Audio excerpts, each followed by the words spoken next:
Hi అండి. Good morning అందరికీ. So నేనైతే నిన్న నైట్ లైవ్, అలాగే మార్నింగ్ లైవ్, ఈరోజు ఈవినింగ్ లైవ్ కూడా మొత్తం అన్నీ కూడా కవర్ చేసే మాట్లాడుతున్నానండి. ఏం చెప్పాలనిపించిందంటే లీక్స్లో అయితే గనక ఎవరు ఇమాన్యుయల్ గెలిచింది వాళ్ళ ఫ్రెండ్ యావర్ వల్ల, సో యావర్ వదిలేశాడు అన్న ఒక లీక్. అలాగే సోహెల్ అండ్ ఎవరు సోహెల్, రీతు చౌదరి అండ్ మన సంజన గల్రాని గారు ఓడిపోవాలని చెప్పి, సారీ, గెలవాలని చెప్పి వదిలేస్తాడు అని చెప్పి అదొక లీక్. అలాగే శోభా శెట్టి దివ్య గెలవాలి అని చెప్పి శోభా శెట్టి వదిలేసింది అనేది ఇంకోటి లీక్. ఈ 3 లీక్స్ వచ్చాయండి. ఇవి బక్వాస్ లీక్స్ అండి. కావాలని టాప్లో ఉన్న వాళ్ళకి ఓటింగ్ పెరగడానికి, వీళ్ళందరికీ ఇమాన్యుయల్కి ఎస్పెషల్ అండ్ అలాగే సంజనా గల్రానికి వీళ్ళకి తగ్గాలని చెప్పేసి ఏం చేస్తున్నారంటే యాంటీ ఫ్యాన్స్ వచ్చేసి ఇది లీక్ చేసినట్టున్నారు.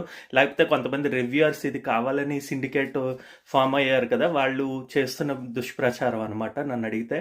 ఎందుకంటే నేను లైవ్ కవర్ అయితే చూశానండి. లైవ్లో చూపించినంత వరకు కూడా ఎవ్వరూ కూడా ఆ ప్రస్తావనే తేలేదు.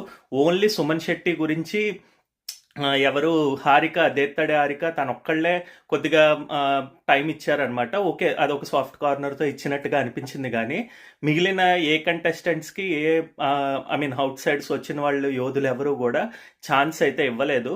వాళ్ళంతటికి వాళ్లే గెలిచారు. ఈ ఈ పర్టికులర్ సోహెల్, సంజన అండ్ రీతు గేమ్లో కూడా సంజన గారి ఫస్ట్ అయితే పెట్టేశారు. చాలా ఈజీగా పెట్టారు, చాలా మంచిగా పెట్టారనమాట. ఈవెన్ ఇమాన్యుయల్ కూడా చాలా కష్టపడి అది ఆడాడు అనమాట. అంతేగాని ఎవరు వదిలేస్తే లేకపోతే లైట్గా తీసుకుని స్లోగా ఆడింది అదేమీ లేదు. వాళ్ళు టఫ్ కాంపిటీషన్ ఇచ్చిన తర్వాతే వీళ్ళు ఆడడం జరిగిందనమాట.